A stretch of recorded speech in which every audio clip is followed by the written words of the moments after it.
இடம்பொருள் நேயர்களுக்கு வணக்கம். ஸோ இன்னைக்கு வந்து பார்த்தீங்க அப்படின்னா இப்போ பாண்டியன் ஷோ சீரியலில் கதிர் அண்ட் ராஜி இவங்க ரெண்டு பேர்த்துடைய சீன்ஸ் எல்லாமே கொஞ்சம் கொஞ்சமாக அதிகரித்து அதுவும் சூப்பராகவும் இருந்து எல்லாரும் ரசிக்கிறபடியும் இப்போ போயிட்டுருக்கு. அதுலேயும் அவங்க ரெண்டு பேர்த்துக்குள்ள பார்த்தீங்கன்னா ராஜியுடைய கேரக்டரை ஆரம்பத்துலேருந்து துடுக்குத்தனமான கேரக்டராக தான் ஆரம்பத்தில் காமிச்சாங்க. டக்கு டக்குன்னு பேசிடுவாங்க, நானே அவன் மண்டையை உடச்சிருவேன் அப்படின்னு சொல்லி கிளம்பி போய் கதிரோட சண்டை போடுவாங்க. கதிர்க்கும் அவங்களுக்கு எப்போ பார்த்தாலும் எதிரும் புதிரும் அந்த டாம் அண்ட் ஜெரி கப்பலாக தான் இருப்பாங்க.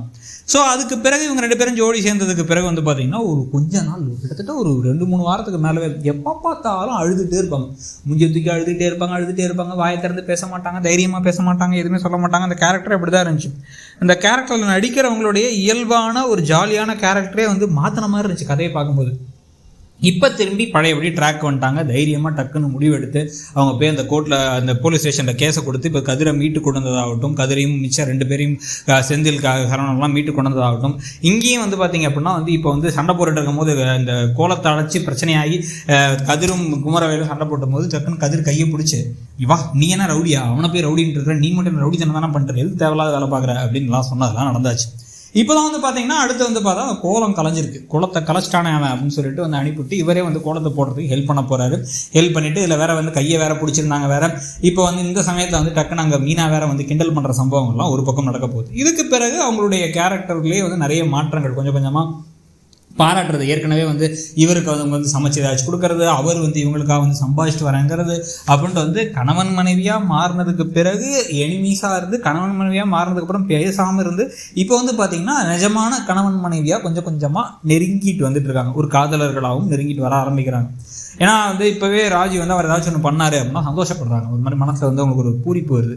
அவர் எனக்காக பண்ணான், இதுக்காக சொன்னான் அப்படின்னு சொல்லிட்டு அந்த ஒரு கனவுலேயே நடந்துட்டுலாம் இருந்தாங்க. அன்றைக்கெலாம் மீனா கூட பேசிக்கிட்டு இப்போ இதுக்கு பிறகு மீனாட்டை இதை சொல்ல ஆரம்பிக்க அப்படியே கொஞ்சம் கொஞ்சமாக இனிமேல் ரொமான்ஸ் தான் அப்படின்னு சொல்லிட்டு அவங்களும் ரொமான்ஸுக்கெல்லாம் ஹெல்ப் பண்ணேன்.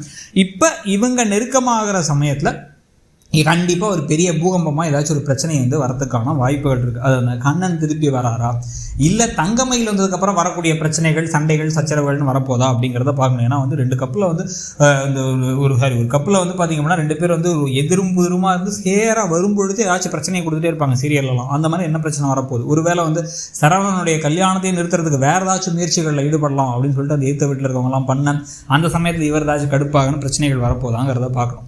ஆனால் எல்லா பிரச்சனைகளையும் தாண்டி இப்போ பார்த்தீங்க அப்படின்னா இந்த 2 மருமகர்களும் வீட்டில் செட்டில் ஆகிட்டாங்க.